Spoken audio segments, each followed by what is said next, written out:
En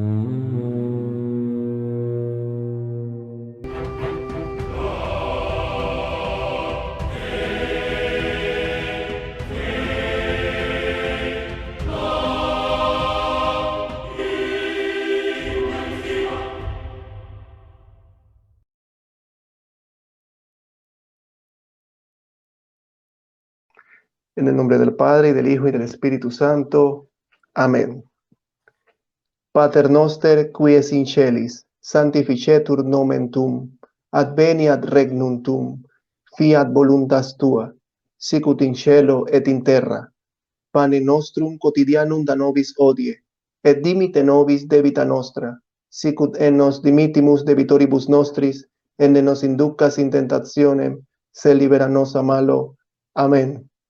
Dios te salve María, llena eres de gracia, el Señor es contigo. Bendita eres entre todas las mujeres, y bendito es el fruto de tu vientre Jesús.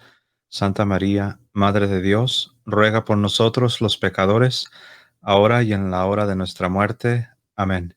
Señor Dios, nos encomendamos a tu gracia, pedimos nos des la humildad para hablar tus palabras y nos ilumines para poder ayudar a nuestros hermanos en la fe.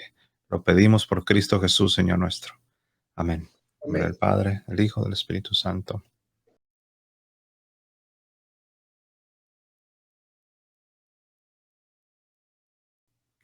Dios les bendiga, hermanos. Les habla su hermano y amigo José Plasencia del canal La Fe de la Iglesia.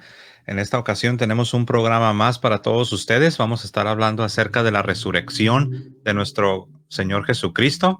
Y como ya vieron, tenemos a un invitado especial. Está una vez más de regreso con nosotros, Eric Barba desde Panamá. Dios te bendiga, Eric. ¿Cómo estás? Todo bien, gracias a Dios, José. Feliz de estar por acá nuevamente compartiendo contigo y con todos los hermanos. Pues bienvenido una vez más, Eric. Qué bueno tenerte de nuevo por acá. Y pues bueno, esperemos que este tema pueda ser de edificación. Este es un tema que nunca pasa de moda. Este es un tema del cual nunca nos podremos graduar, aunque ciertamente acabamos de celebrar toda la iglesia en todo el mundo la resurrección de nuestro Señor Jesucristo. Creo yo que este programa será de mucha bendición.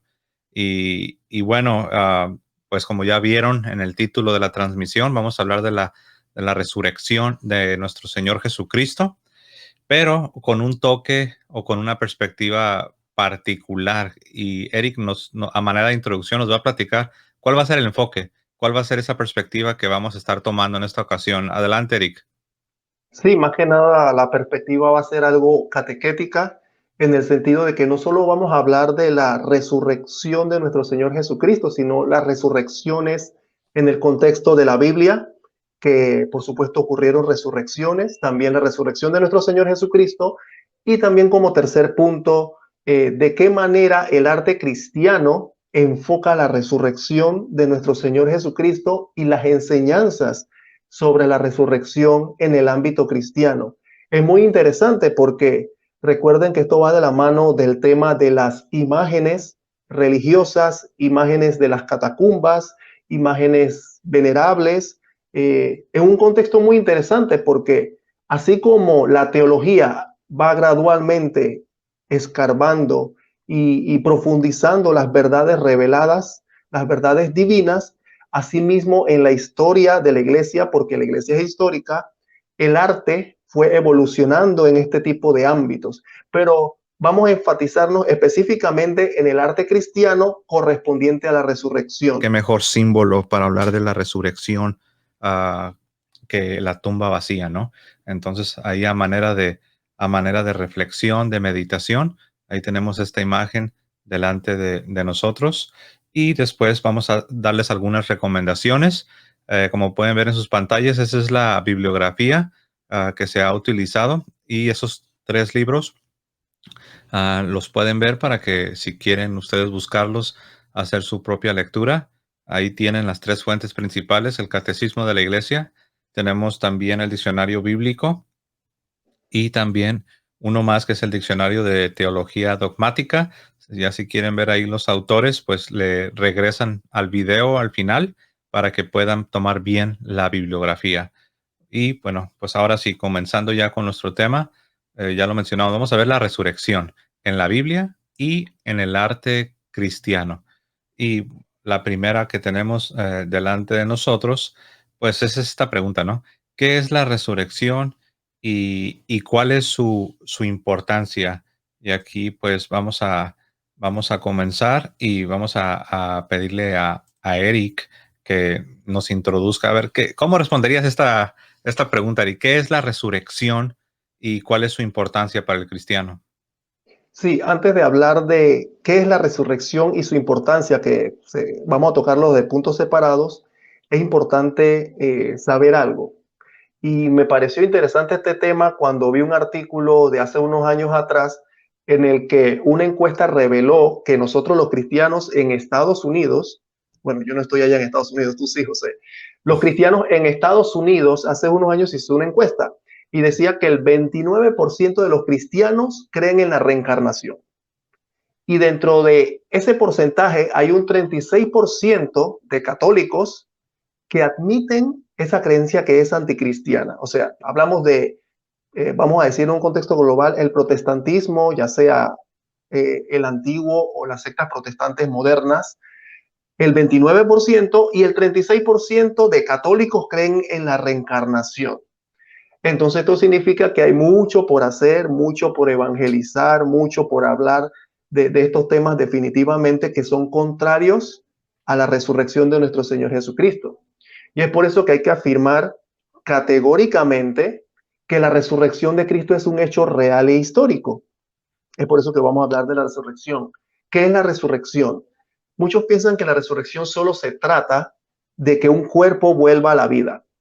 En términos científicos, como quieran llamarle de esa manera, sería de que toda la vitalidad del cuerpo vuelva a hacer las funciones vitales que hacía antes de la muerte. Pero hablando de la resurrección en nuestro ámbito cristiano va más allá, porque nosotros los cristianos católicos creemos firmemente, y así lo esperamos, por supuesto, ¿no? Que del mismo modo que Cristo resucitó verdaderamente de entre los muertos, así igualmente nos resucitará a nosotros para vivir con Él plenamente en el cielo. Y así que la resurrección de Jesús es muy importante aclararlo de que es obra de la Santísima Trinidad. Y así como fue obra de la Santísima Trinidad la resurrección, así va a ser también por medio de la Santísima Trinidad nuestra resurrección. No tenga la menor duda de eso. Y me emociona, José, porque cuando vemos la parte del credo, los dos credos, el de los apóstoles y el niceno-constantinopolitano, el credo de los apóstoles dice al final, creo en la resurrección de la carne y la vida eterna, y terminamos con un amén.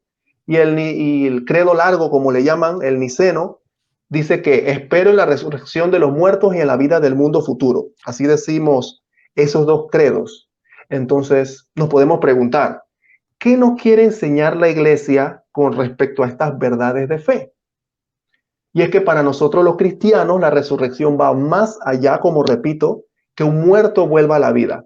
Y así me recuerda la objeción lo del credo, cuando algunos dicen, es que carne y sangre no heredarán el reino de Dios, porque nuestro credo dice que creo en la resurrección de la carne y la vida eterna, ¿no? Y es que ciertamente algunos no saben qué significan estas palabras cuando hablamos de creo en la resurrección de la carne. Y es que el término carne se refiere al hombre en su condición de debilidad y mortalidad, y esto es innegable. Y cuando hablamos de la resurrección de la carne, hermanos, significa que después de la muerte no habrá solamente vida del alma inmortal, sino que también nuestros cuerpos mortales volverán a tener vida. Y así lo enseña San Pablo. Recordemos que por la muerte el alma se separa del cuerpo. Esto es cristianismo básico. Cuando uno muere, el alma se separa del cuerpo.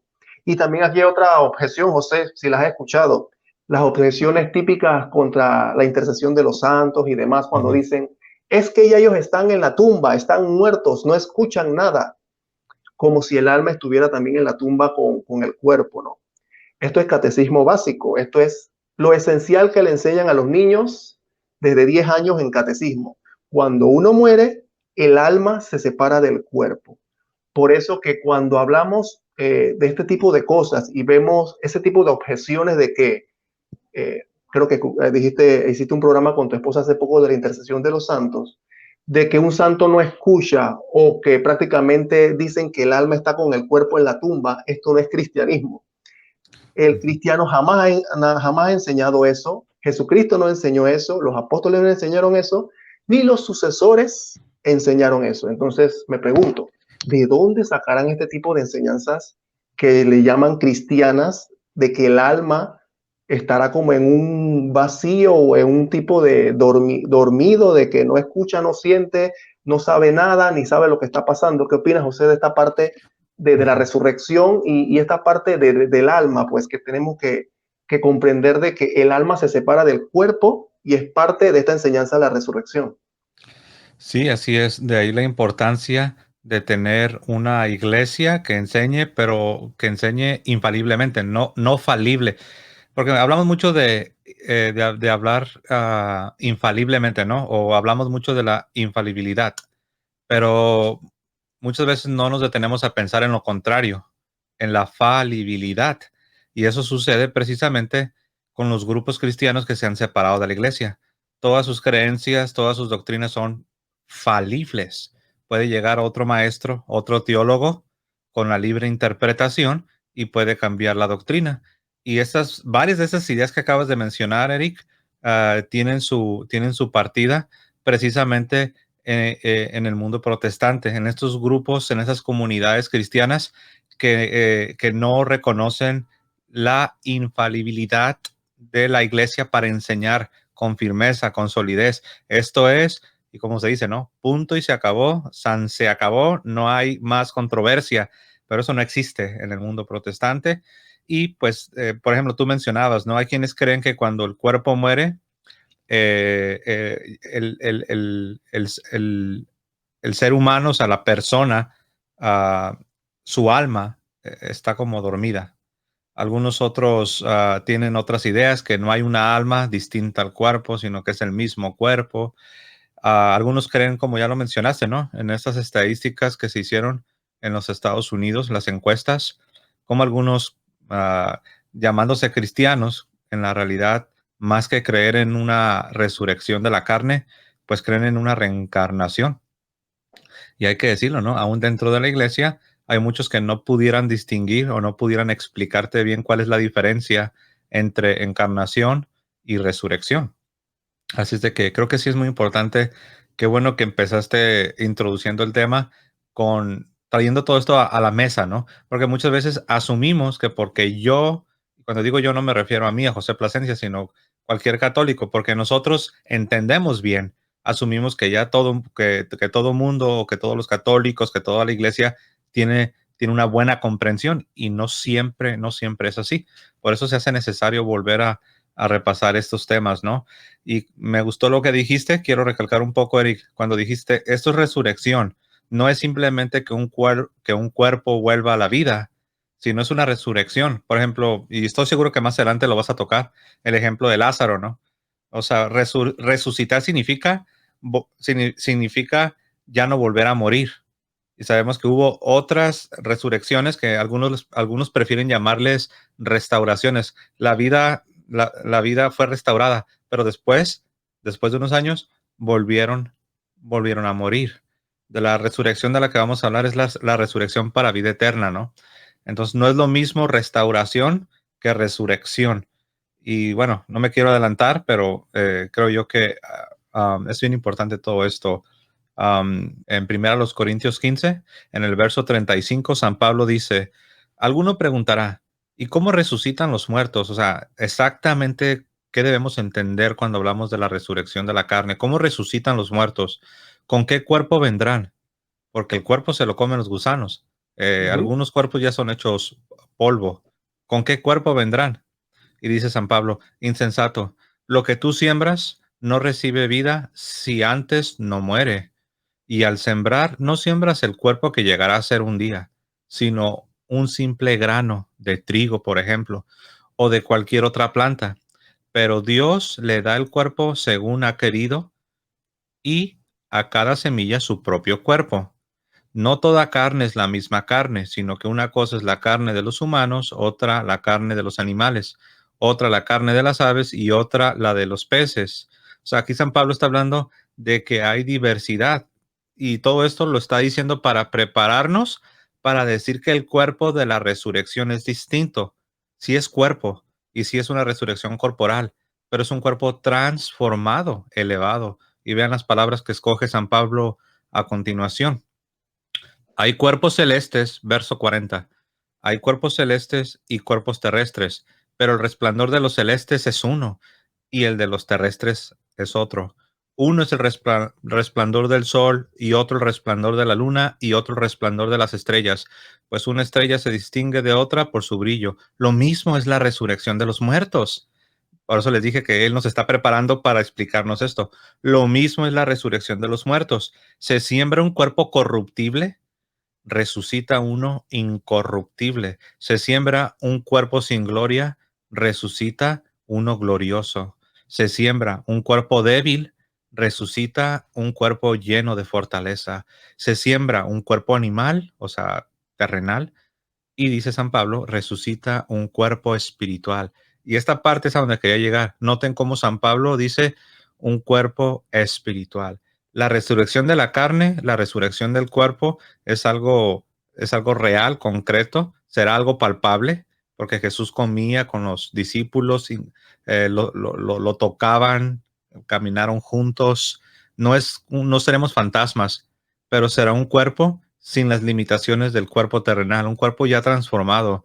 Y San Pablo le llama cuerpo espiritual.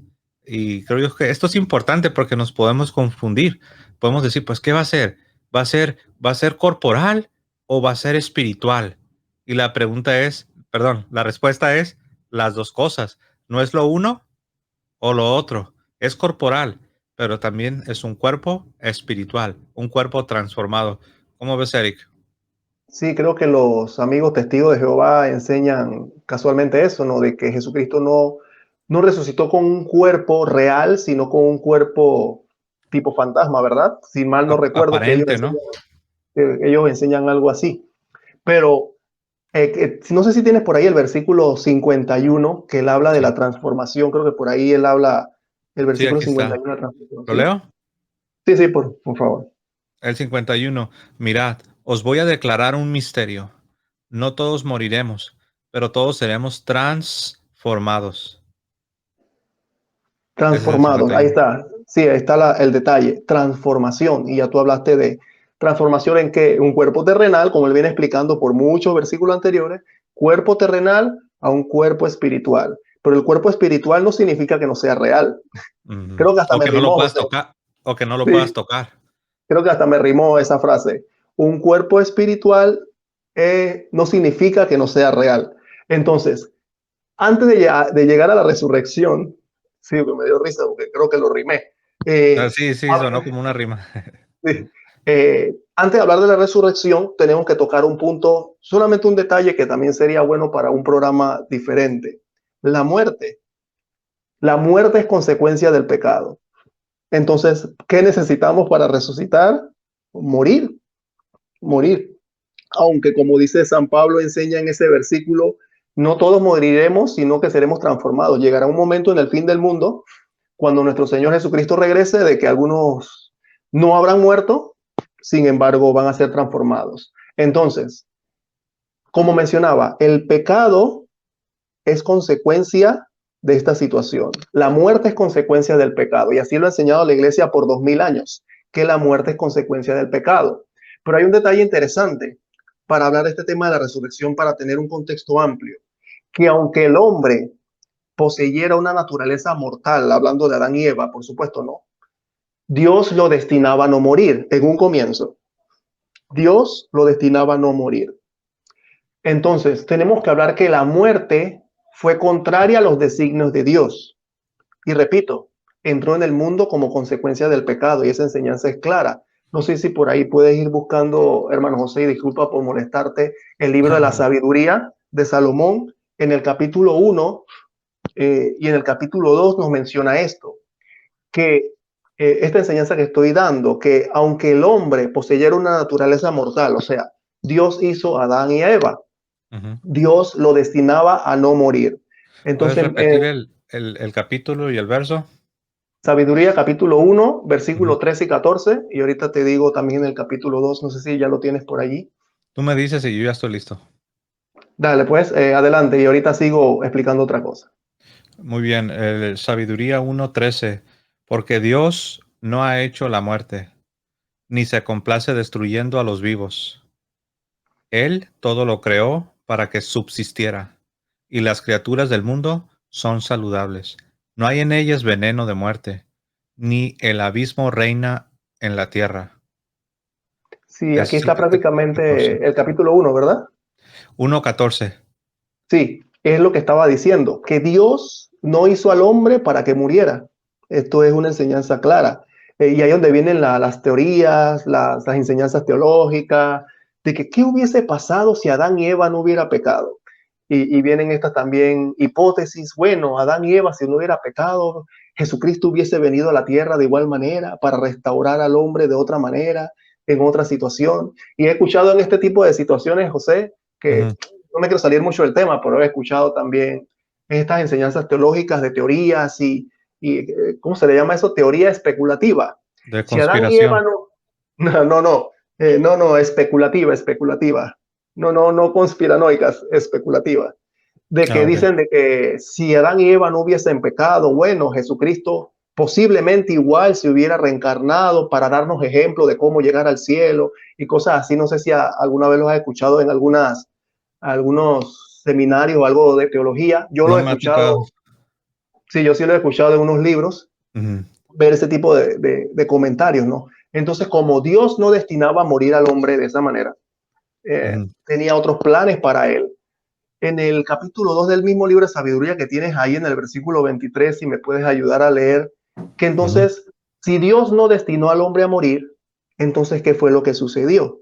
Ya sabemos que la muerte no estaba en los designios de Dios.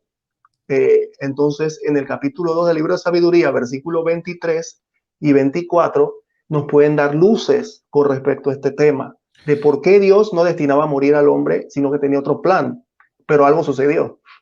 Aunque dice, Dios creó al hombre incorruptible y lo hizo a imagen de su propio ser.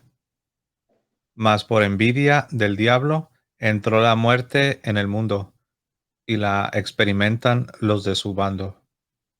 Sí, así mismo hemos experimentado eso, ¿no? Desde que Adán y Eva eh, le hicieron caso a Satanás y no siguieron los designios de Dios, estamos, como quien dice, todos metidos en este problema, ¿no? Pero tenemos una noticia gloriosa, como dice San Pablo en 1 Corintios capítulo 15 que estábamos leyendo, que el último enemigo, tú lo mencionaste, José, el último enemigo que será destruido será la muerte. Ujú. Y es interesante esto porque Jesucristo, por su muerte, venció a la muerte.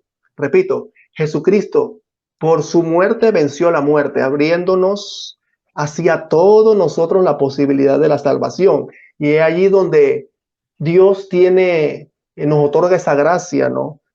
Entonces se preguntan, ¿qué es la gracia? Porque a veces algunos se pueden preguntar, ¿qué es la gracia? Cuando estábamos hablando una vez sobre los sacramentos, quisiera repetirlo, ¿qué es la gracia? Es la iniciativa divina que otorga algo en términos sencillos. Entonces, ¿cuál fue la iniciativa de Dios al ver que el hombre cayó? La iniciativa de Dios es venir a encarnarse para salvar al género humano de esa caída tan lamentable que tuvo. Entonces, nos abrió esa posibilidad de salvación, nos abrió las compuertas del cielo. Y por eso, no sé, pero a mí me gusta decir, me gusta alabar al Señor y me gusta decir que mi Dios, mi Salvador, Jesucristo, ha hecho una obra tan grande y tan maravillosa por todos nosotros que nosotros no tenemos cómo pagarle. O sea, todo es iniciativa divina. Nosotros no tenemos cómo pagarle esta maravillosa obra que hizo nuestro Señor de salvarnos, entregarse por nosotros, inclusive experimentar nuestra fragilidad humana, es todo excepto sin el pecado, experimentar esta fragilidad del mundo material para salvarnos. Alguien tan inmenso, alguien tan poderoso, alguien que creó el universo, se haga hombre para salvarnos. No sé qué te viene a la mente con eso, José. Sí, no, nunca le vamos a poder pagar a Dios, obviamente, porque si le pudiéramos pagar significa que pudiéramos salvarnos a nosotros mismos. Es como simplemente cuando pedimos dinero prestado a alguien en una emergencia, y después se lo regresas. O sea, lo que estás dando a entender es, yo puedo, pero en ese momento simplemente necesitaba que me ayudaras un poco, pero mira, esas yo las puedo. Entonces, no, a Dios nunca le vamos a poder pagar lo que Él hizo por nosotros, y lo único que sí es nuestro deber es amarlo con todo nuestro corazón, nuestra mente, nuestra alma, nuestras fuerzas. La respuesta de vida a esta salvación, a esta gracia, a este favor, a esta iniciativa de Dios por tener misericordia de nuestra condición. Simple y sencillamente, la respuesta correcta es la entrega. Es la entrega, como dijo San Pablo, ¿no? Con Cristo estoy juntamente crucificado, y lo que ahora vivo en el cuerpo, lo vivo en la fe del Hijo de Dios, el cual me amó y se entregó a sí mismo por mí. Eso es bien importante, porque igual, sin salirnos del tema, pero en el mundo protestante, sobre todo la teología reformada, tienen un error. Ellos dicen, mira, como no le puedes pagar nunca a Dios lo que hizo por ti, como nunca le vas a poder pagar a Dios, ah, entonces ellos de ahí concluyen que no debes tratar de vivir una vida santa. Y dicen, no, no, no, no, porque si lo intentas, si tú te esfuerzas en querer vivir una vida santa, significa que no estás comprendiendo la gracia. Significa que tú estás intentando pagarle a Dios. Y la respuesta es muy sencilla. No es lo uno ni lo otro. No le vas a poder pagar a Dios, y por el otro lado, sí es el deber cristiano de amar a Dios con todas tus fuerzas. Y eso es bien importante, porque la resurrección hizo posible las dos cosas. La resurrección hizo posible nuestra salvación, y la resurrección, o como para usar el lenguaje de Pablo, la vida de la resurrección en Romanos 6, la vida de la resurrección es lo que te permite vivir así, amando a Dios con tu corazón, con tu mente, con tus fuerzas, con todo lo que eres. No, no eres tú, no es tu naturaleza, no son tus facultades, tus poderes humanos. Es en verdad, como dijo San Agustín, todo es la gracia de Dios. O como dijo Santa Teresa del Niño Jesús, la gracia de Dios es antes, durante y después. O sea, todo es por gracia. Adelante, Eric. Sí, y para terminar este punto, para enfatizar de por qué es importante la resurrección, tenemos que hablar lo que ya tú mencionaste de que si Jesucristo no hubiese resucitado, vana es nuestra fe. Quería repetir esa frase, ¿no? Entonces, la resurrección es importante, ¿por qué? Porque es la demostración del poder de Dios y su victoria sobre la muerte. Y en este poder, por supuesto, que confiamos y nos apoyamos nosotros los creyentes, ¿no?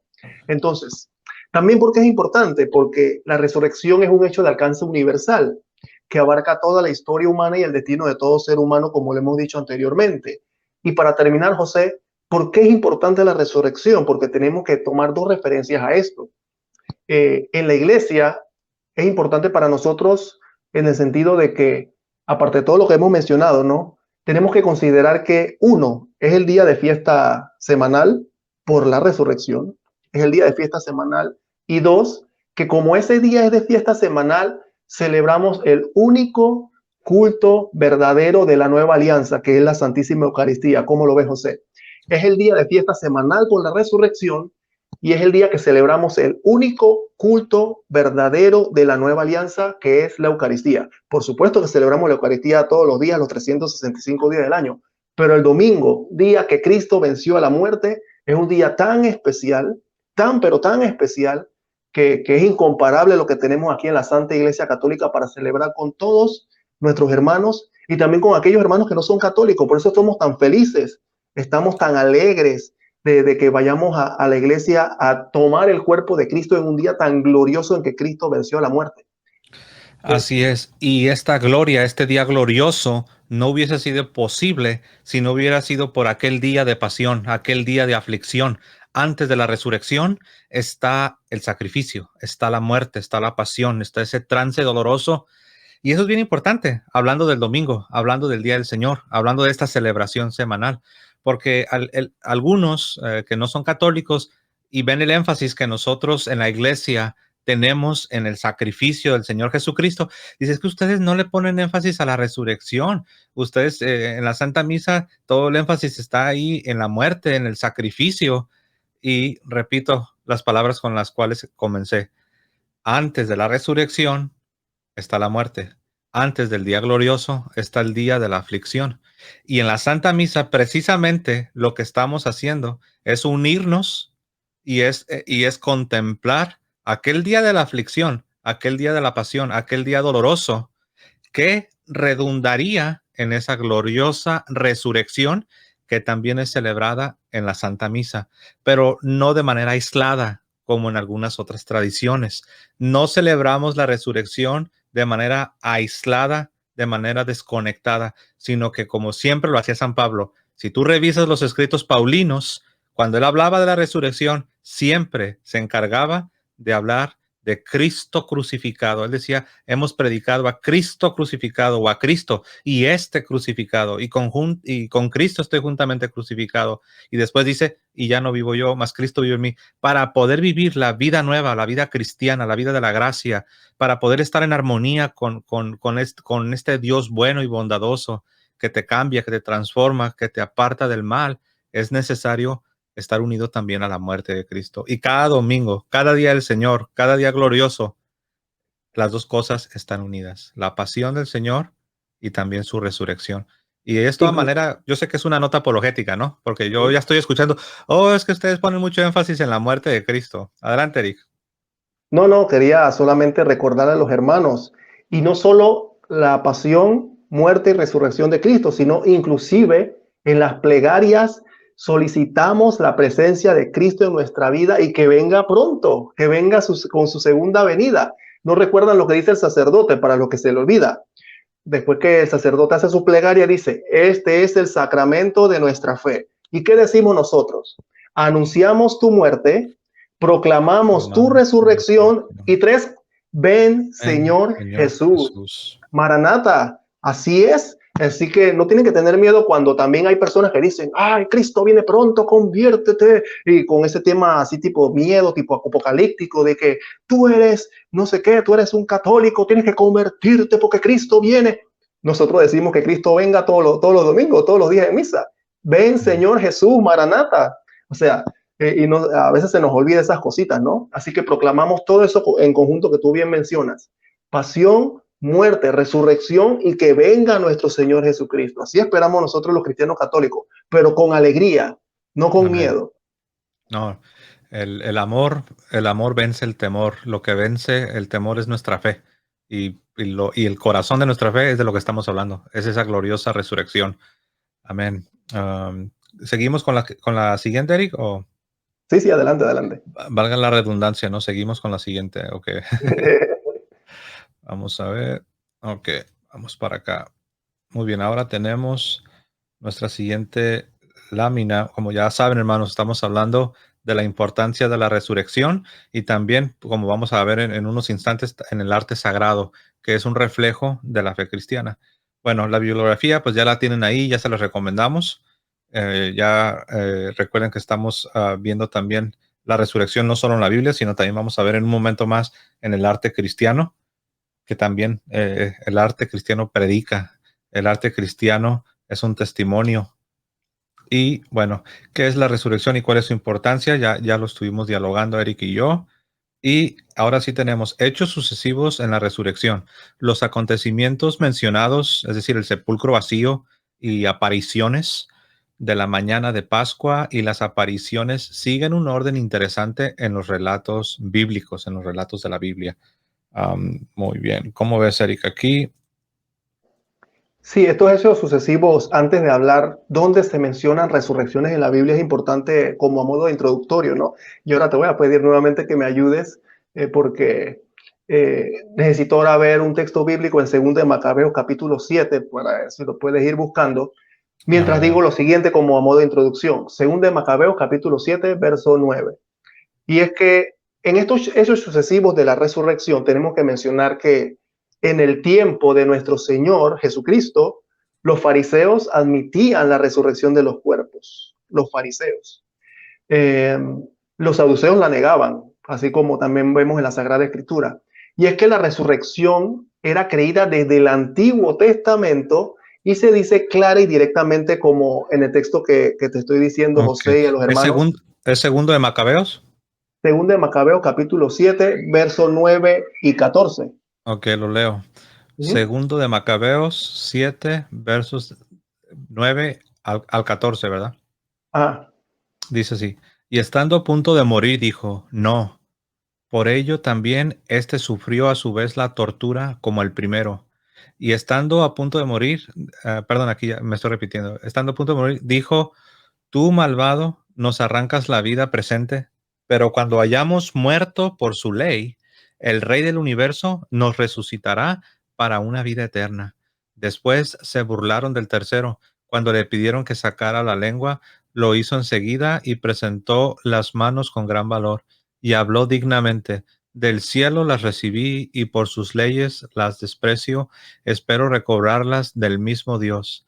El rey y su corte se asombraron del valor con que el joven despreciaba los tormentos. Cuando murió éste, torturaron de modo semejante al cuarto, y cuando estaba a punto de morir, dijo, ¿vale la pena morir a manos de los hombres cuando se tiene la esperanza de que Dios mismo nos resucitará? Tú, en cambio, no resucitarás para la vida. Ahí está. y eso es palabra de Dios. Te alabamos, Señor. Alabamos, Señor. Aquí vemos desde el libro de los Macabeos, este relato es bastante interesante a los que les gusta leer el libro de Macabeos en el capítulo 7, en el capítulo 6 y los subsiguientes cuando están estas personas a punto de morir a causa de la fe, ¿no? Ellos dicen que esperan la resurrección para la vida eterna. Inclusive ahí menciona al final de que yo resucitaré para la vida, pero tú no resucitarás para la vida. Le dice al Ujú. verdugo que esas personas estaban profanando el templo de Dios. Entonces, este tipo de contexto, como a manera de introducción antes de hablar de las resurrecciones en la Biblia, es importante, porque vemos que desde el Antiguo Testamento vemos este tipo de ejemplos. O sea, desde el Antiguo Testamento nos habla claramente de la resurrección, de que el mismo personaje está hablando, el mismo personaje judío habla de la resurrección. Entonces, nuestro Señor Jesucristo habló muchísimas veces sobre la resurrección. Los apóstoles también hablaron sobre la resurrección. ¿Y qué decir el apóstol San Pablo? Por supuesto, cuando da una espectacular catequesis y significado de la fe a los corintios en el libro, primer libro de los corintios en el capítulo 15, como hemos leído, todo ese libro entero, San Pablo hace una exposición magistral, teológica, mística, exegética de todo lo que tiene que ver con este tema, ¿no? El Ujú. Apocalipsis, también en el capítulo 20, nos habla de una resurrección primera, eh, que es como un tránsito mediante el bautismo y la resurrección de los cuerpos que se realizará en el último día, cuando habla de que de las dos resurrecciones, ¿verdad? En el Apocalipsis capítulo 20. Hay Sí. mucho de qué hablar sobre esto, José, pero te paso la palabra por si tiene más comentarios antes de ver los textos bíblicos. Adelante, José. No, yo creo que sí lo has cubierto bien. De hecho, tengo los textos ya listos, los del Antiguo Testamento. Si quieres, podemos pasar a esa lámina. Sí, adelante, adelante. Ok, vamos a ver. Bueno, ahí la tenemos, como la pueden ver en pantalla. No sé si tú quieres leerlo, Eric, o quieres que yo lo lea. Ya lo voy a leer, permítame, para turnarnos un poquito aquí. Dice, la resurrección en el Antiguo Testamento. Y aquí puse varios ejemplos, ¿no? De las resurrecciones desde el Antiguo Testamento, cómo nos habla la santa palabra de Dios sobre esto. Y tenemos que recordar estos relatos de que Elías resucita a un joven, que está en Primera de Reyes, capítulo 17, versos 17 al 24. Eliseo también resucita a un niño, que eso está en Segunda de Reyes, capítulo 4, versículos del 8 al 37. También hablamos de la resurrección de una persona cuando toca los huesos de Eliseo, que es un texto bastante interesante que usamos también cuando hablamos del tema de las reliquias, que está en Segunda de Reyes, capítulo 13, versículo 21.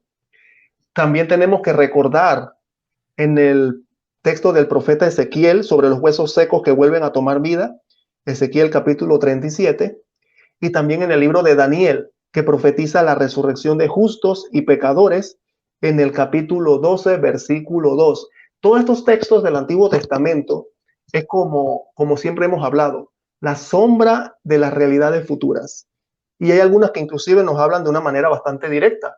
Sin embargo, el verdadero significado de la resurrección nos la dio nuestro Señor Jesucristo con su propia resurrección y por sus propios actos que dieron testimonio de esta situación, ¿no? ¿Qué opina de todos estos textos, José, del Antiguo Testamento? ¿Cómo nos viene preparando la palabra de Dios para hablarnos de la resurrección? Y cabe resaltar que estas resurrecciones, como mencionamos al principio, esas resurrecciones son para que las personas vuelvan a morir. O sea, eran, como tú mencionabas, un recobrar la vida temporalmente. O sea, no es una resurrección final, una resurrección perfecta como nuestro Señor Jesucristo lo hará al final de los tiempos. ¿Verdad, José?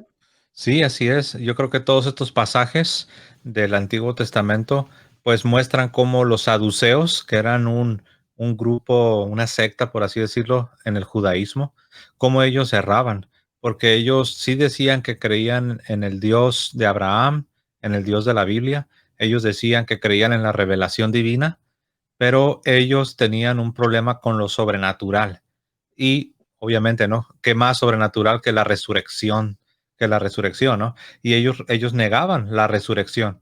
Por eso el Señor Jesucristo les demuestra su necedad cuando les dice, ¿no habéis leído? Cuando la Escritura dice, Dios de Abraham, Dios de Isaac y Dios de Jacob. Pues Dios es un Dios de vivos, no un Dios de muertos. Entonces los saduceos pues quedan avergonzados, ¿no? Porque ellos invocaban supuestamente al Dios de Abraham, al Dios de Isaac, al Dios de Jacob, y el Señor Jesucristo utiliza ese mismo pasaje, que hay que decir algo. Los saduceos rechazaban los escritos de los profetas y según ellos decían que solamente la Torá, el Pentateuco, los primeros 5 libros, Génesis, Éxodo, Levítico, Números, Deuteronomio.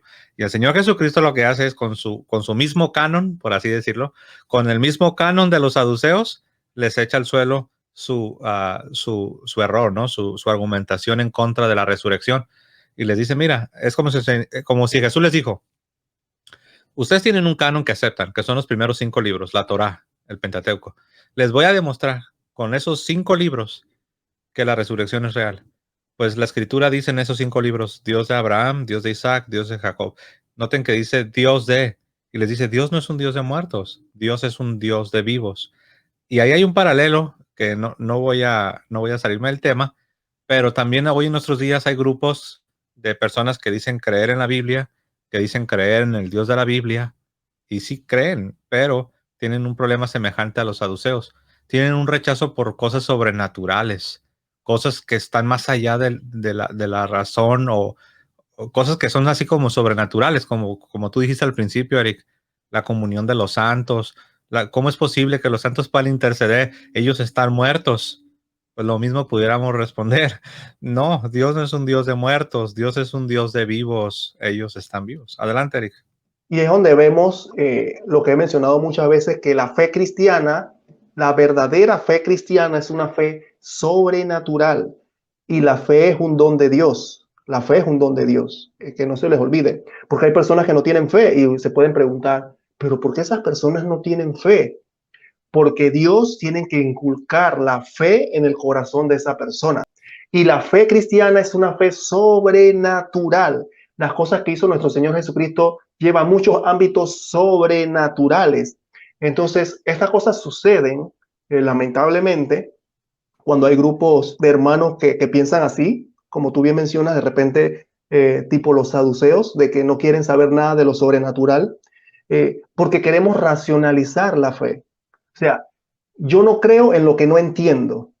Entonces tengo que buscar alguna excusa para enfatizarme en lo que yo no entiendo. Y así sucede, ¿no? Lamentablemente es así. Jesucristo vino a hacer cosas maravillosas. No podemos explicar los milagros de Cristo, cómo sanó a los leprosos en pocos segundos, cuando inclusive la medicina en nuestros tiempos para sanar a una persona toma días, meses o años. Eso es algo sobrenatural, pero hay personas que lo creen. Pero cuando Jesucristo habla de otras cosas sobrenaturales en la santa palabra de Dios, no se le cree. Es interesante ese aspecto, que no sé si llamarlo algún aspecto psicológico o yo no diría psicológico. Bueno, tiene parte psicológico en el sentido de que tú aprendes lo que tu maestro te enseña. Entonces, hay maestros que enseñan a racionalizar la fe. Y como no entienden las partes sobrenaturales de la fe o quieren buscarle un significado, quieren entenderlo todo, Recuerden, hermanos, nosotros no podemos comprenderlo todo. San Pablo lo dice, estamos Sí, limitados en esta tierra, ¿verdad, José? sí, y como tú dices, es necesaria la fe. La fe es un don de Dios, pero Dios la da. Si tú dices, sabes que no tengo fe, siento que no puedo aceptar estas creencias porque son muy sobrenaturales, entonces necesitas pedirlo a Dios y Dios te lo va a dar. Porque mira lo que dice la Escritura en Hebreos 11:6.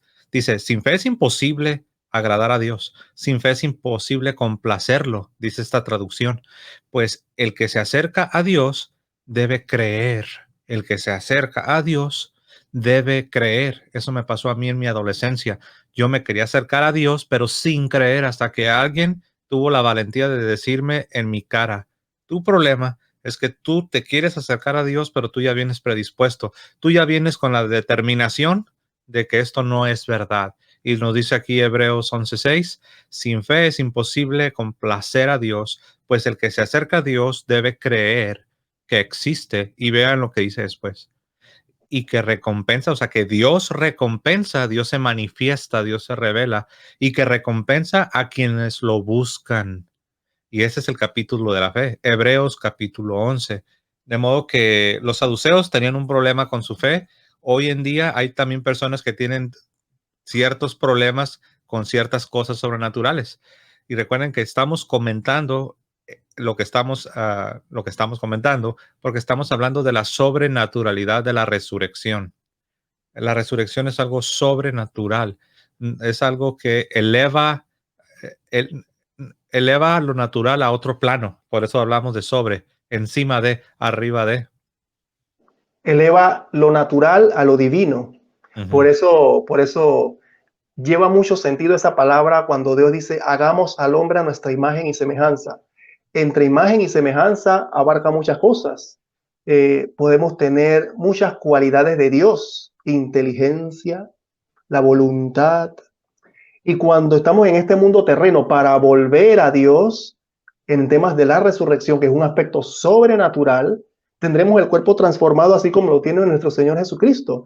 Entonces, Jesucristo no solo vino a rescatar al hombre del pecado, Jesucristo con su resurrección ha divinizado al hombre, ha divinizado su creación, ha hecho partícipe a su creación de su amor. Y esto es muy importante verlo a relucir en estos días.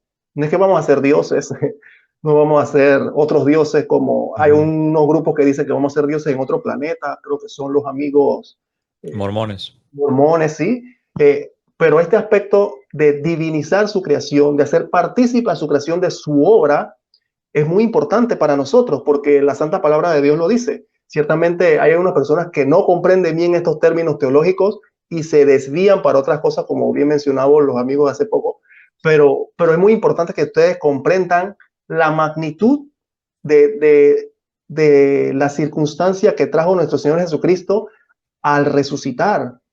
Trajo muchos aspectos teológicos, místicos, profundos para analizar y tendremos mucho tiempo en la vida para analizar y seguirán saliendo inclusive muchos más libros de personas inspiradas por Dios que nos expliquen estas verdades de fe y estos misterios de una manera cada vez más detallada, ya cuando la iglesia ya nos ha revelado estos misterios y nos ha dicho de qué manera seguirlos, pero siempre van a salir cosas interesantes, siempre va a haber destellos de que Dios siempre nos orienta cada vez a ese camino de la perfección, ¿verdad, José?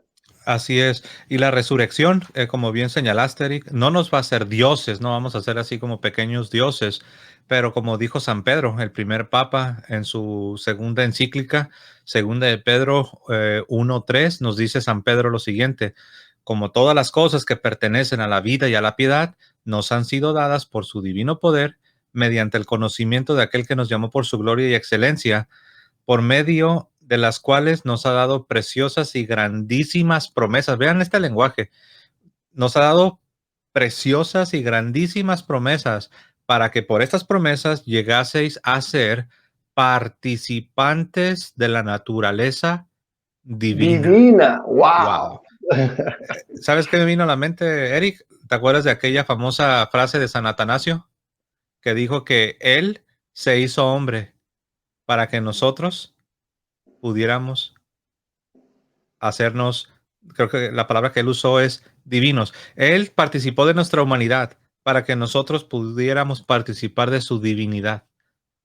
Y esto, pues es algo glorioso. No significa que vas a ser otro Dios, como dicen los mormones, pero sí significa que vas a participar de la naturaleza divina. Y eso significa tener vida eterna. Y por eso uno debe alegrarse cuando uno contempla la resurrección.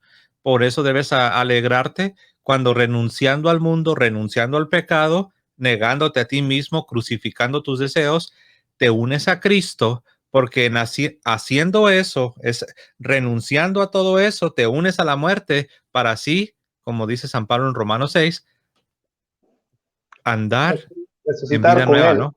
Andar en vida nueva con Él. Algunos lo llaman la vida de la resurrección y me encanta esa frase. La vida cristiana es la vida de la resurrección, donde tú y yo podemos participar con el requisito de que estemos respondiendo al Evangelio. ¿Qué es el Evangelio? Arrepiéntete de tus pecados y busca el reino de Dios. Todo esto es posible por la obra de Cristo. Muerte, pero también resurrección. Adelante, Eric. No, no, es maravilloso esto. Esa palabra de San Pedro es espectacular. Que seamos partícipes de la naturaleza divina. O sea, y así lo hemos visto, ¿no? Tú bien lo mencionaste. Dios se hizo partícipe de con nosotros de la naturaleza humana para que la naturaleza humana tuviera participación en la naturaleza divina de un cierto modo de decirlo, ¿no? Es creo que se me fue la palabra, con tantas maravillas que leemos a veces de la santa palabra de Dios, eh, es una reciprocidad, es algo recíproco. Dios nos da, nosotros respondemos. Nosotros respondemos, Dios nos da. Es Algunos lo interesante. llaman, algunos padres le llaman a esto el gran intercambio, el Ujú. glorioso intercambio, ¿no? Que Él se hizo pobre para que nosotros que somos unos pobres pudiéramos ser enriquecidos. Interesante todo eso. Bueno, aquí está la siguiente lámina que dice resurrecciones en el Nuevo Testamento. Es para darnos un recorderis, ¿no? Ya vimos las resurrecciones en el Antiguo Testamento y ahora vamos a ver en el Nuevo Testamento qué nos habla de las resurrecciones. Comenzando por el hijo de la viuda de Naín, en San Lucas capítulo 7, versículo 11 en adelante. También cuando nuestro Señor Jesucristo resucitó a la hija de Jairo, que eso está en Marcos capítulo 5, versículo 21 en adelante. Hay un interlude ahí y sigue más adelante por el versículo 35 la historia de la hija de Jairo. También, por supuesto, la muy conocida, ahí se me pasó el hermano José, se me adelantó con la de Lázaro. La resurrección de Lázaro que está en Juan capítulo 11, versículo 1 en adelante. También hay que hablar que al morir Jesús resucitaron algunas personas, que eso está en San Mateo capítulo 27, versículo 52 en adelante, que es un texto bastante interesante y todavía muy debatido hasta nuestros días, ¿no? De quienes Ujú, resucitaron cuando nuestro Señor Jesucristo estuvo en la cruz. ujú. También hablando de los apóstoles, San Pedro cuando resucita a Tábita, Hechos capítulo 9, y San Pablo que resucita a Eutico en Hechos capítulo 20, versículo 7 en adelante. Y aquí vemos lo mismo que en el Antiguo Testamento, resurrecciones de personas que vuelven de una manera temporal a la vida, ¿no? La resurrección de Pablo, la resurrección que hizo Pedro, las resurrecciones que hizo nuestro Señor Jesucristo a Lázaro, la hija de Jairo, la viuda de Naín. Pero la única resurrección perfecta que tenemos que contemplar es la diferencia. Resurrecciones temporales, quiero llamarla así, versus la resurrección perfecta de nuestro Señor Jesucristo. ¿Y qué te vienen a la mente estos textos de la resurrección en el Nuevo Testamento, José? Sí, que son como pruebas indubitables, son pruebas infalibles de que lo que el Señor prometió tendría un cumplimiento. Son como adelantos, son como depósitos que Él hace para ayudarnos a nosotros que somos pequeños y somos débiles y tenemos una visión muy corta, muy limitada. Estos milagros que Él llevó a cabo nos permiten, nos colocan en la posición de poder abrazar la fe. Y esto lo podemos decir de otros milagros, ¿no? Pero se le llaman señales mesiánicas. Algunos teólogos así las llaman, las señales mesiánicas, que son como luces que nos indican que verdaderamente este Jesús de Nazaret no solo es Jesús de Nazaret, sino que verdaderamente Él es el Hijo de Dios encarnado. Y esto nos debe llenar de esperanza, de que nuestra fe no es una filosofía, no es algo abstracto, no es algo que solamente se aprende y se va almacenando en nuestras memorias, sino que es algo encarnacional, hablando de resurrección, ¿no?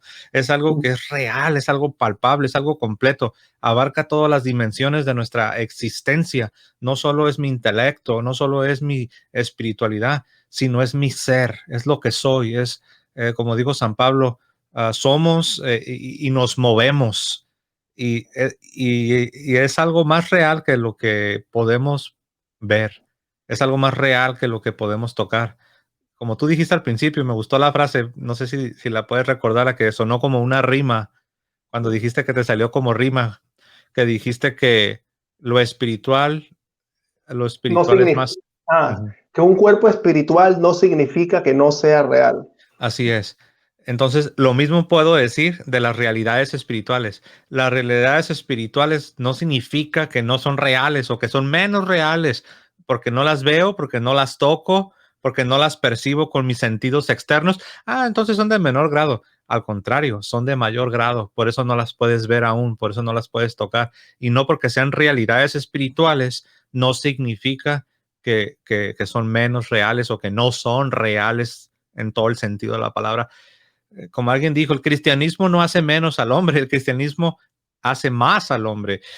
Hay, los racionalistas, Eric, y no me quiero salir mucho del tema, ya me estoy emocionando, lo sé, pero los racionalistas de la Revolución Francesa que odiaban el cristianismo, ellos hablaban mucho de ser humano, de vivir a plenitud y el desarrollo pleno del hombre, que de hecho muchas universidades todavía traen esos lemas, pero bueno, el desarrollo pleno del hombre y ser humano, porque decían ellos, según ellos, que el cristianismo degradaba a la dignidad humana y no sé qué tantas cosas, pero en la realidad no, es todo lo contrario. La resurrección de Cristo hace posible que verdaderamente seas humano como Dios te quiere, que verdaderamente cumplas con la verdadera humanidad. Por eso se habla de que Cristo trajo la nueva humanidad, el nuevo hombre. ¿Qué significa la palabra Adán? Él es el nuevo Adán, pero ¿qué significa Adán? Hombre, él es el nuevo hombre, la nueva humanidad. Y esto es lo que significa ser humano, ser cristiano, sin ser cristiano y estar en esta transformación, en esta vida de resurrección. Eso es lo que significa ser humano, pero ser humano sin la debilidad del pecado, ser humano que, que se está transformando a la imagen del nuevo hombre. Bueno, ya me emocioné, pero ser humano significa ser cristiano en verdad. La dignidad del hombre que le dio Dios, ¿no? Dios Así le dio es, una dignidad especial al hombre por encima de las demás criaturas. Es algo maravilloso. Por eso que no podemos de igual manera compararnos con cualquier otra criatura. Estamos por encima de la creación. así es. ¿Quieres que sigamos con la otra? Sí, creo que ahorita vamos a comenzar a relajarnos un poquito más porque hemos hablado bastante teoría y textos bíblicos del Nuevo y Antiguo Testamento con respecto a la resurrección, pero ahora vamos más a lo práctico para hablar ya más relajados, un poquito menos estresante en temas de catequesis y teología, ¿no? Aquí vamos a ver las primeras imágenes desde la antigüedad que hablan de la resurrección. Algún día sería bueno tocar estos temas ya próximamente, de que cómo se usaban las imágenes ya desde qué momento se usó las imágenes para el culto y todas esas cosas, ¿no? Porque creo que había hecho un video contigo sobre las imágenes del cristianismo, que más que nada el enfoque era que los cristianos desde siempre han tenido imágenes, o sea, y mostramos imágenes desde los primeros siglos y todo lo demás, ¿no? Ahora Mm. vamos a ver imágenes sobre la resurrección. Y aquí vemos una de las catacumbas de San Calixto en el siglo III que habla de la resurrección de Lázaro. A los que han tenido la oportunidad de viajar y han ido a las catacumbas de Roma, pueden ver todas estas maravillas. Es imposible escoger todas las imágenes que uno quisiera escoger para una charla o una presentación, pero con unas cuantas es suficiente para que ustedes se queden así con la piquiña de querer aprender más, ¿no? Entonces aquí vemos las catacumbas de San Calixto, siglo III. Cuando hablamos del siglo III, hablamos de Los 200. años 201 al 300, o sea, antes de Constantino, antes que por ahí digan alguien, ¿no? Antes de Constantino. Entonces, es interesante ver esta imagen. ¿Por qué, José? Porque muchos critican las primeras imágenes cristianas que no se parecen a las actuales, que no hay muchas esculturas y todo lo demás. Ujú, Ciertamente, hablamos de unas catacumbas. Los cristianos bajaban inclusive sin luz a esos lugares, a veces hacían reuniones, inclusive a veces hacían misas ahí. No tenían muchos instrumentos con que manejarse en esos lugares oscuros, así que lo ujú, poquito que veían lo podían utilizar. Aquí vemos cómo utilizan el arte desde esa perspectiva antigua. Si tú ves, ponen a Jesús como con un vestido romano. ¿Lo ves? ¿Lo ves, José? sí, sí, Con un sí. vestido romano. Pero ahí está Lázaro en una tumba. Lo único que hacen es poner como una especie de triángulo y después un rectángulo abajo y ponen una persona ahí como envuelta, ¿no? Y esa es la Ujú, forma de los primeros cristianos de dar ese realce, esa catequesis de lo que ellos creían en su fe. Así comenzaron, o sea, ellos van de a poco se va sí. especializando estos temas del arte cristiano desde los principios de la era cristiana, y ellos se van perfeccionando. Y por supuesto, ya cuando el imperio romano ya adopta el cristianismo por allá por el año 380, y hay libertad de culto después del emperador Constantino, ya se ven mejores cosas. Así que no, esta es una advertencia para los hermanos que les gusta decir, ah, sí, pero mira, eso no se ve tan bien como ahora. Claro, había Claro. sus limitaciones, hay que comprender la época, ¿verdad, José? Sí. Es, por ejemplo, si tú hubieras visitado las casas en las que yo viví antes de establecerme, te vas a dar cuenta que esas casas, Eric, no estaban muy bien, no estaban muy decoradas, no estaban muy adornadas. Te vas a dar cuenta que los muebles eran más sencillos. ¿Sabes por qué? Porque yo me andaba moviendo de un lugar a otro lugar. Ahora que ya estoy aquí, ya estoy asentado, ya me establecí. Y si tú vienes, Eric, te vas a dar cuenta que las paredes de mi casa ya están más adornadas. Ya tengo algunos cuadros, tengo algunas pinturas, ya tengo fotos de la familia. Vas a ver que tengo más muebles. ¿Pero por qué?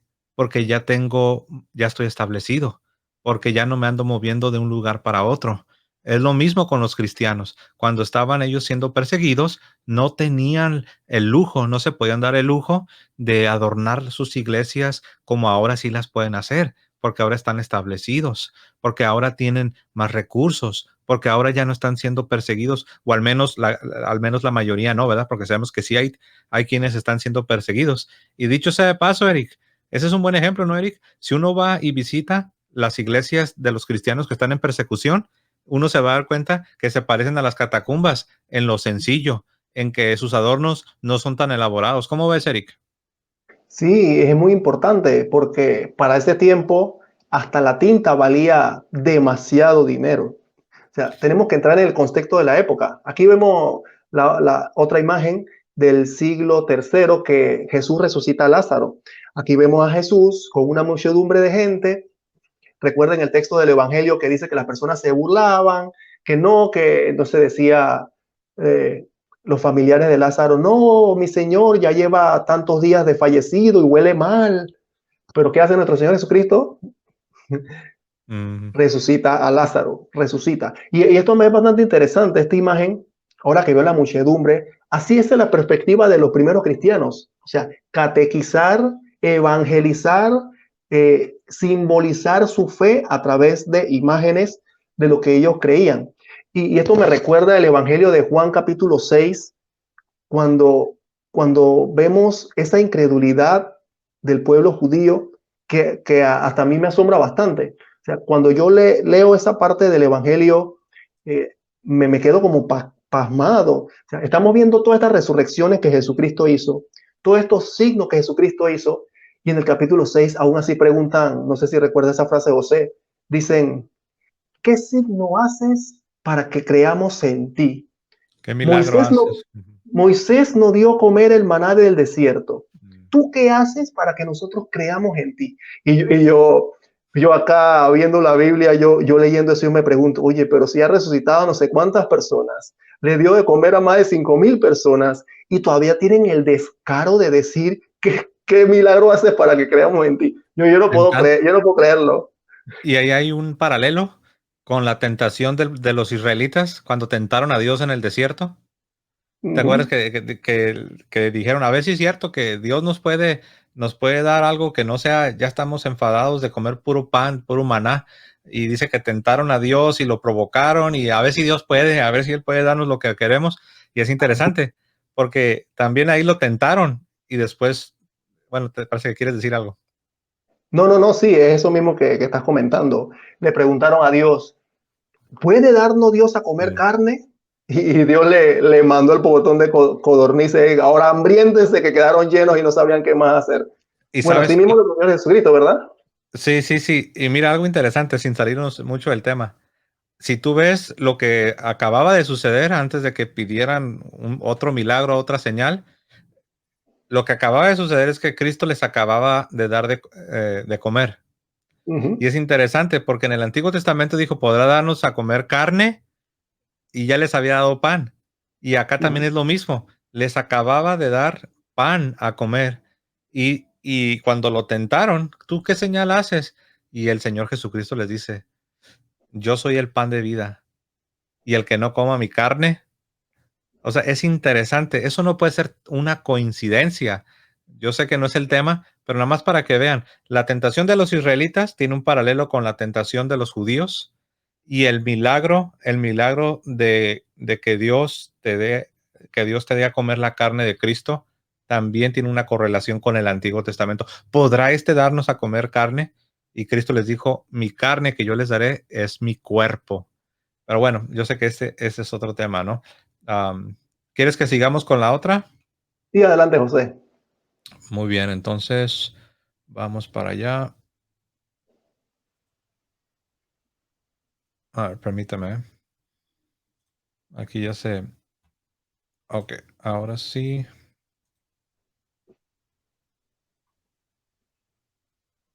Debe venir la de un sarcófago posiblemente, ¿verdad? Ah, sí, aquí está. Ahora la, ahora la vamos a poner ahí.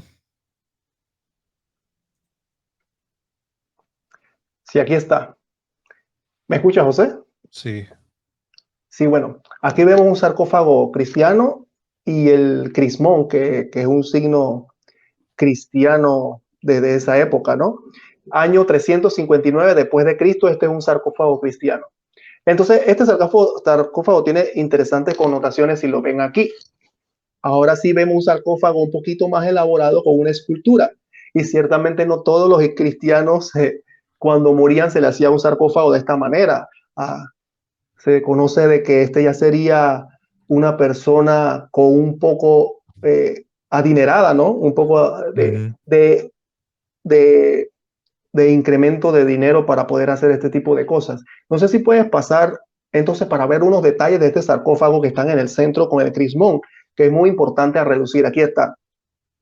¿Qué tiene que ver este detalle con la resurrección? Aquí vemos muy interesante, no sé si lo pueden ver. A los hermanos que están usando celular, les recomiendo poner su celular de manera horizontal para que puedan ver la imagen un poco más grande, ¿no? Y los que están en computadora no creo que tengan problemas al ver la imagen grande. Pues bien, ¿qué tiene que ver este sarcófago y esta imagen del crismón que vemos aquí? Este sarcófago es de la catacumba de Domitila en Roma, sarcófago, siglo IV, año 359, estamos hablando. Este es un sarcófago paleocristiano, se le dice así. ¿Y qué es el arte paleocristiano? El arte paleocristiano es ese arte cristiano desde los comienzos del cristianismo hasta el siglo más o menos quinto. Se le llama arte paleocristiano. Ya después vino el arte bizantino. Entonces, estos sarcófagos paleocristianos surgen por la proliferación del cristianismo, por supuesto, y sus nuevos ritos funerarios que se imponen, que se van imponiendo en el imperio. Y uno de ellos, y quizás de los más principales, es que los romanos en los ritos funerarios, para que se den a entender un contexto, los romanos pasaban a ser incinerados, a ser enterrados en estos sarcófagos. Y me recuerda una película que vi hace tiempo del Imperio Romano, José, donde ciertamente Ujú, los romanos incineraban a los cuerpos. ujú. Pero al ser el cristianismo ganando terreno en el imperio, pasaban de ser incinerados a ser enterrados en sarcófagos de una manera más digna, por supuesto, ¿no? También son frecuentes este tipo de simbolismo que vemos ahí, los anagramas. Me van a preguntar, ¿qué es un anagrama, Eric? Bueno, Es un anagrama, es una forma simbólica para representar a Dios. Y aquí lo vemos. Este círculo con el crismón, vemos a los soldados abajo como que medio dormidos y vemos en esta escultura el crismón. ¿Qué es el crismón? Pueden estar también preguntando qué es el crismón. Es esa forma circular que ven arriba con una forma de X con una P. Es la interposición de las dos primeras letras del nombre de Cristo en griego, más una cruz, por supuesto, ¿no? Y si vemos a la imagen con detalle, vemos a los dos soldados que custodiaban la tumba de Cristo. ¿No les parece interesante esto? Estamos hablando hoy el tema de la resurrección. Pues bien, este sarcófago tiene detalles de la resurrección de Cristo. Entonces, toda la decoración en relieve se centra en el tema de la pasión y resurrección de nuestro Señor, pero presentada, imagínense ustedes, en términos triunfales, en términos triunfales. ¿De qué manera? Presenta este simbolismo de que Cristo venció a la muerte. Y si ven alrededor, donde está la X con una P como un signo de una cruz, Una ven corona. una corona de laurel. Ajá, ahí está clarito, una corona de laurel. ¿Por qué una corona de laurel? Porque para los romanos era un símbolo de triunfo, un símbolo de triunfo. Entonces, ¿qué quería decirnos esta escultura sobre el triunfo de Cristo? Bueno, este sarcófago con este simbolismo aquí nos dice que el triunfo de Cristo sobre la muerte ha sido por encima de todas las demás situaciones de la vida. En pocas palabras, la persona que hizo este sarcófago con esta escultura aquí nos está demostrando el poder de Dios y la esperanza en la resurrección. Aquí lo vemos. Las letras de Cristo en griego, las iniciales de Cristo en griego, la corona de laurel, que para los romanos era signo de victoria. Así que, ¿qué mejor ejemplo de eso? Añadiéndolo a un simbolismo gráfico del modo cristiano, nos habla de la esperanza de la resurrección. ¿Qué te parece, José, de estos simbolismos que a veces uno no se da cuenta? Uno piensa que, mira la escultura bonita, pero ¿qué significa ese detalle? Bueno, este detalle, estos símbolos significan todo eso que estamos estudiando en estos momentos. Sí, muy interesante, ¿no? Cómo ahí se pone todo, ¿no? La muerte, pero también la resurrección. Y pues también ahí está la corona, ¿no? De laurel, que es la victoria. Y pues eso es lo que nos da esperanza, ¿no? A nosotros los creyentes, a nosotros los cristianos, eso es lo que nos debe mover a buscar vivir en santidad, ¿no? A renunciar al pecado, al mundo, para poder participar de la vida de la resurrección, no solo después de esta vida, sino desde ya. El que quiera ser mi discípulo, niéguese a sí mismo, tome su cruz cada día y sígame. Y esa segunda parte donde dice sígame es vivir la vida de la resurrección, pero es necesario primero ir a la cruz. Sí, y si uno ve esta escultura, uno se mete en el Evangelio. Está la cruz, soldados romanos custodiando una sepultura, una corona de laurel que es triunfo y victoria de Jesucristo, las iniciales de Cristo. O sea, uno se pregunta, wow, aquí están poniendo todos los detalles del Evangelio, lo que se llama interculturización, esa palabra que se menciona últimamente mucho en la iglesia de forma pastoral. La interculturización, creo que se dice así, de las situaciones externas en el contexto cultural que tú vives, cómo enfatizarlo de un modo cristiano. Y aquí lo hacen perfectamente. El que hizo esta obra, pues tenía en su mente todo el texto de la pasión, muerte y resurrección de Cristo en su cabeza. Fíjate, ya como comentario final antes de pasar a la que sigue, aquí sabes que se me vino a la mente que, um, que la persona no nomás la persona que hizo esto, no nomás el artista, sino todos, o sea, el artista, el que pidió, porque el artista trabaja según las instrucciones o sea, es algo que se le asigna. Entonces, la persona que ordenó que se hiciera esta representación, esta obra, tanto el artista, te das cuenta que eran hombres de una profunda fe cristiana, porque todo esto que tú acabas de hablar no puede venir de un pagano, no puede venir de una persona que no tiene la esperanza cristiana. Entonces aquí tenemos un argumento, o sea, ¿cómo es posible que tú me digas que todo esto es pagano cuando está lleno de la riqueza de la fe cristiana? Obviamente, esto es un testimonio de la fe cristiana de estos hombres de estos primeros siglos. Y ese es un mensaje. Ellos dieron su mensaje con este tipo de Ujú. imágenes y de culturas. Por supuesto que sí. Así es. Bueno, aquí tenemos el Evangelio de Rábula o Evangelario de la Rábula del siglo sexto. Interesante esta imagen cuando la vi por primera vez. Esto es del arte bizantino, para los que se preguntan, cuando hablamos del siglo sexto, años 501 al 600, años 501 al 600. Entonces, esto es del arte bizantino, como bien mencionaba, que es posterior al arte paleocristiano, o sea, del cristianismo primitivo como el que acabamos de ver. Este evangelario fue completado por allá por el año 586 y también se le llama evangelio o evangelario iluminado. ¿Por qué? Porque los escritos están decorados o complementados por estas hermosas imágenes. Y aquí vemos cómo el cristianismo desde el comienzo va tomando forma, ¿verdad, José? Mira, ellos van poniendo textos sagrados, van poniendo temas del cristianismo, pero ya tipo enciclopedia, no sé si puedo usar esa palabra, tipo enciclopedia o un diccionario bíblico ilustrado, a que le gusta ese tipo de propaganda, ¿no? Un diccionario bíblico ilustrado. O sea, van poniendo textos del Evangelio, pero a la vez van poniendo imágenes del cristianismo de una manera bastante interesante, como en ese arte bizantino. Y entonces lo interesante de este arte bizantino es que están complementados por imágenes, es un arte bellísimo y es uno de los primeros manuscritos ilustrados con imágenes en miniatura. Imagínense ustedes, uno de los primeros manuscritos con imágenes en miniatura, como vieron ahí. Y si vieron la imagen con atención, ahí ven arriba a Cristo crucificado y en la parte de abajo a nuestro Señor Jesucristo en su resurrección. No sé si tienes la imagen por ahí nuevamente Sí, antes de pasar a la siguiente, José. sí, claro. Ahora la pongo. Ahí está. Y ahí está. Arriba, Jesucristo crucificado. Ahí están los dos malhechores, ¿verdad? Ujú, Y en la parte de abajo, la resurrección de Cristo. ujú. Jesucristo saliendo como de la tumba, de una manera bastante oriental, ¿verdad? Esas imágenes, ¿verdad? Sí, Bien de oriente. así es. Y aquí es donde nosotros vemos cómo, cómo la práctica, tristemente, en algunas parroquias, y hablo ya de lo que es la iglesia, algunas parroquias en su práctica moderna, por así decirlo, en su práctica que están llevando a cabo en esos días, algunos ya no representan lo que vemos aquí representado. Ya no representan el crucifijo, ya no representan a Cristo clavado en la cruz, solamente quieren tener un Cristo resucitado. Ah, y eso es lamentable porque no está en continuidad con lo que la iglesia siempre ha practicado. Es Cristo crucificado y este resucitado. Así decía San Pablo, ¿no, Eric?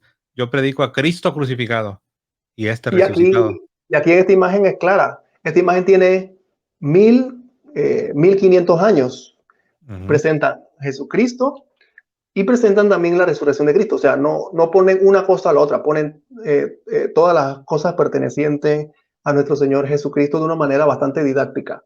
ujú, Aquí vemos, vamos a saltarnos un pocotón de años, que vemos la ujú, Anástasis, Iglesia San Salvador de Cora en Constantinopla, lo que ahora se conoce como Turquía. Del año 1305 al año 1320 está esta figura de Anástasis, que significa una transliteración de la resurrección de Cristo.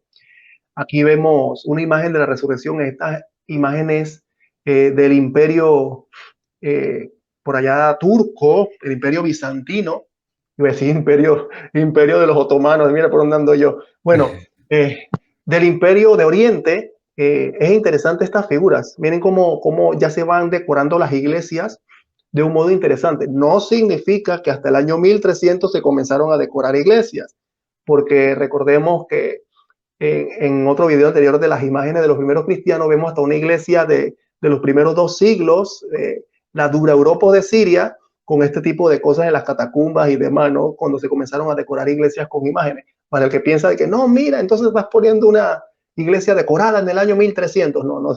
Simplemente puse una imagen del año 1300 sobre la resurrección para que vayamos entrando en ese contexto bastante interesante. ¿Qué te parece en esa imagen, José? sí, muy hermosa, ¿no? Hay un mensaje que uno debe recibir, ¿no? No nomás es contemplar los colores y la organización de los colores, sino el mensaje que se nos quiere comunicar. Y ahí es donde, si alguna vez has preguntado, no me refiero a ti, Eric, sino a cualquier persona, si alguna vez te has preguntado por qué hay quienes estudian el arte sagrado, por qué los católicos hablan de estudiar el arte sagrado y en sus universidades incluso tienen cursos, incluso especialidades en arte sagrado. ¿Por qué? Bueno, aquí tienes parte de la respuesta, porque si quieres conocer tu fe, si quieres conocer la historia de tu identidad cristiana, de la iglesia cristiana, es necesario que no ignores esta parte de tu fe. El que no conoce el arte sagrado, el que no presta atención al arte sagrado, está perdiéndose de una parte de su fe cristiana. Sí, así mismo es, José. No sé si quieres pasar con la siguiente imagen para ir terminando. Ya dentro de poco, ya quedamos un par de imágenes más para que los hermanos sigan viendo y contemplando. Esta es Ujú. una imagen de la resurrección de nuestro Señor Jesucristo hecha por Rafael, un súper pintor de aquella época, ¿no? Muy conocido para el tiempo de Leonardo da Vinci y todo lo demás. Entre los años 1492 y 1502. Lo interesante es que esta imagen pertenece a la época del Renacimiento. Entonces, ¿qué quiere decir esta época del Renacimiento? Si ustedes prestan atención, en la época del Renacimiento, los pintores hacían sus creaciones de acuerdo a lo que imaginaban. No necesariamente tenía que ver algo estrictamente doctrinal con respecto a la iglesia o histórico. Por ejemplo, aquí vemos a nuestro Señor Jesucristo pintado con una sábana roja. Ujú. Nosotros sabemos que era envuelto no necesariamente con una sábana roja. Y vemos a los soldados. ¿Qué te parecen esos soldados, José? Bueno, esa pintura del Renacimiento se enfatizaron en poner soldados de la época de Cristóbal Colón. No lo ves ahí, ¿verdad? No parecen soldados romanos, ¿verdad? No, son de la época, ¿no? Sí, sí, sí. Así como ven el arte cristiano, que estos no son objetos de veneración en el sentido de que son propios para un culto, sino que eran objetos que se pintaban para exposiciones y que el cristianismo vea de una manera diferente, ¿no? Cómo el arte cristiano va avanzando Mm. en reflejar la doctrina de la iglesia y no Ujú. solo la doctrina, sino también el pensamiento del artista. Sí, Porque esa parte, sí, antes del concilio de Trento, eso sí había que especificar que antes del concilio de Trento, en esa época renacentista del Renacimiento, los pintores incluso hasta a veces abusaban con algunas pinturas que no tenían como que un decoro muy bueno con respecto a las pinturas sagradas, ¿no? A los personajes más que nada sagrados. Ahí vemos, por ejemplo, recuerdo a una pintura del Renacimiento donde se muestra a la Virgen María amamantando con el pecho desnudo y cosas así, ¿no? Que son un poco sí, eh, que no de, es de, lo, no es lo, no es lo no es habitual apropiado, al ¿no? pudor, no es apropiado al pudor. Por eso que la iglesia, después del concilio de Trento, tuvo que poner como un stop a ese tipo de cosas y poner énfasis a los artistas que quisieran esculturas o arte cristiano de manera decorosa, de acuerdo al evangelio más acorde a la doctrina de la iglesia, no pintar lo que les dé la gana, ¿no? Sí, así es. Sabemos que como católicos, por un lado, pues hay que reconocer la verdad y también por otro lado hay que reconocer que la iglesia pues ha tenido sus altas y sus bajas y la razón por la que digo esto es porque hay una anécdota cuando Rafael estaba pintando una de sus pinturas creo que en Roma, no recuerdo en qué iglesia. ah, Creo que unos cardenales le dijeron a Rafael que no recuerdo si era Pablo y Pedro, creo que era Pablo y Pedro a quienes estaba pintando Rafael, este gran artista, y los cardenales le dijeron, creo que están muy sonrojados, ¿no? Están muy rojos. Y Rafael les contestó, oh, no, sí, es que están avergonzados por las inmoralidades que ustedes están llevando a cabo. Entonces, sí, y hay que decirlo, porque tú sabes, Eric, que en este tiempo, en este periodo, la iglesia misma, la iglesia misma reconocía que había mucha reforma que llevar a cabo. De hecho, pues si te preguntas de dónde viene esta idea que reforma protestante y reforma, pues es que la reforma era algo católico, pero Lutero la llevó a un extremo y él ya la deformó, pero esta idea de reformar no es de Lutero, eso sería un tema para un buen video, Eric, en otra ocasión. Esta idea de reforma no es de Lutero, esto de reforma era de los católicos eran los que querían limpiar todo lo que había que limpiar. Sí, y se habla de contrarreforma, cuando en realidad la verdadera reforma es la Iglesia Católica lo que hizo en el Concilio de Trento. Y no Exacto. solamente desde allí a base de la explosión del protestantismo, sino que desde antes, desde Ujú. un par de siglos antes, ya la iglesia comenzaba a querer purificar eh, las cosas que estaban algunas personas haciendo mal. Y eso ya venía como un avance, un arrastre, pero por la reforma protestante ya fue algo como más tajante, Una más, revolución. una revolución más rápida, ¿no? Para sacar las Ujú. cosas malas de la iglesia. Entonces, aquí vemos una escultura del Museo Catedral de Valencia del año 1510, unos años después unos poquitos años después de la pintura que acabamos de ver, Catedral de Valencia en España, que se encuentra en la Capilla de la Resurrección dentro de la Museo Catedral de Valencia, ¿no? Es una bellísima escultura que vemos ahí de Cristo resucitado. Recuerden que las imágenes que estamos poniendo es únicamente en base a la resurrección de nuestro Señor Jesucristo. Así que como vemos el arte cristiano desde las catacumbas hasta la época ya 1510, antes que Martín Lutero se revelara, vemos el arte cristiano de manera maravillosa, dando catequesis al pueblo cristiano de cómo es el evangelio de nuestro Señor Jesucristo y cómo nos enseña a nosotros a orientarnos, como a ponernos en un contexto, en una perspectiva, de llevar lo que leemos a lo visual. Es bastante maravilloso, ¿verdad, José?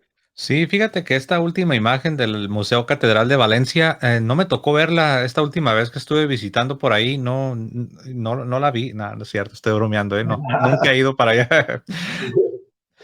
No, es algo muy interesante todo esto que nos has compartido del arte sagrado a través de los siglos. Me venía a la mente cómo los católicos, como han estado a través de todos los siglos, tienen su arte sagrado y tienen representadas a las personas en su vestimenta con diferentes tipos de vestimenta a través de los siglos. Algo que en las pinturas protestantes no vas a ver. Nada más vas a ver su vestimenta a partir del siglo XVI. A la fecha no vas a ver estas pinturas con vestimentas del siglo XIV, del siglo XIII, porque todo pues, es católico. Del siglo tercero, que vieron a Jesús cómo se pintaba como con una forma romana, etcétera, etcétera. Y ese Ujú, es un buen tema para otro video también. Voy a dejar a los hermanos picados. ujú. ¿Hay arte protestante? Sí, hay arte protestante y propaganda protestante donde dibujaban cosas sobre la Iglesia Católica. Ese sería un buen tema más Ujú. adelante cuando nuestro hermano José nos permita elaborar ese tema por ahí Sí, para que se den cuenta del arte protestante que se hizo más que nada a modo privado, no a modo público para culto, ni a modo público para que muchas personas lo vieran como nuestro arte a nivel mundial. así Bastante, es. bastante reducido a ciertos sectores, ¿no? Yo Amén. en lo personal estoy bastante contento y te agradezco el tiempo que me proporcionas para poder reflejar estas enseñanzas a los hermanos. Amén, sí, así es. Pues ahí lo tenemos, hermanos, la importancia de la resurrección, lo que podemos ver en la Biblia, lo que podemos ver en el arte sagrado y también, pues, esto es importante a la luz de las tradiciones cristianas que están fuera de la iglesia. Me refiero a los hermanos separados, los hermanos protestantes. Ellos pueden ver este testimonio de la fe cristiana a través de los siglos por medio de la escritura, sí, pero también por medio de la historia del arte sagrado. Y pues ahorita que mencionabas esta frase de la flor, pues es algo que mi esposa, Yo me lo ella aprendí de dice, ella, ¿no? José. Que cuando era Yo me lo aprendí. protestante, porque es que algunos no entienden esto, nuestros queridos hermanos separados dicen, pero ¿qué estás diciendo, Sharon? Que tú no tenías nada cuando eras protestante, que todo era un engaño, que todo era pura mentira. Y mi esposa responde, no, dice, es que era como que yo tenía una flor o un ramillete de flores en la mano y si eran hermosas, si eran verdaderas, si era algo real. Pero ahora que soy católica, no solo tengo una florecita en la mano, sino que estoy rodeada por un hermoso jardín. Y así es la fe católica. Es que eso es de Cristo, esto no es ni mío ni tuyo, es algo que es de la iglesia, es propiedad de todos los hijos de Dios. Entonces, mis hermanos, pues les animamos, si tú no eres católico, esperamos que esto te ayude a reflexionar y pues algo sí compartimos en común, que tanto cristianos católicos como los no católicos, pues creemos en la resurrección gloriosa del Señor Jesucristo, pero sí es hermoso cuando tenemos la plenitud de la verdad en el seno de la Santa Iglesia Católica. Bueno, dicen que el que mucho se despide es porque tiene pocas ganas de irse, ¿no, Eric? Pues Sí, así. te doy las gracias, Eric. Gracias por venir y compartir con nosotros esta presentación. Gracias por tu esfuerzo. Y bueno, hermanos, compartan en sus redes sociales, denle like, dejen sus comentarios, por favor. Y me despido como siempre. Que viva Cristo Rey y que viva Santa María siempre Virgen. Hasta luego, hermanos. ¡Que viva! Padre Luis Toro, qué alegría poderles saludar. Les recomiendo seguir viendo este canal, La Fe de la Iglesia, con el hermano José Plasencia. De verdad que es bonito cuando buscamos la verdad que Dios nos ha dejado en la Sagrada Escritura, y este hermano, pues Dios lo ha llamado como a San Pablo para ser testigo de una conversión en la Iglesia de Jesucristo y ser testimonio para otras personas para que puedan encontrar el camino del Señor. Que el Señor Todopoderoso les bendiga, ánimo a seguir estudiando las Escrituras y a formarse a través de este canal, La Fe de la Iglesia, con el hermano José Plasencia. Dios les bendiga y les guarde.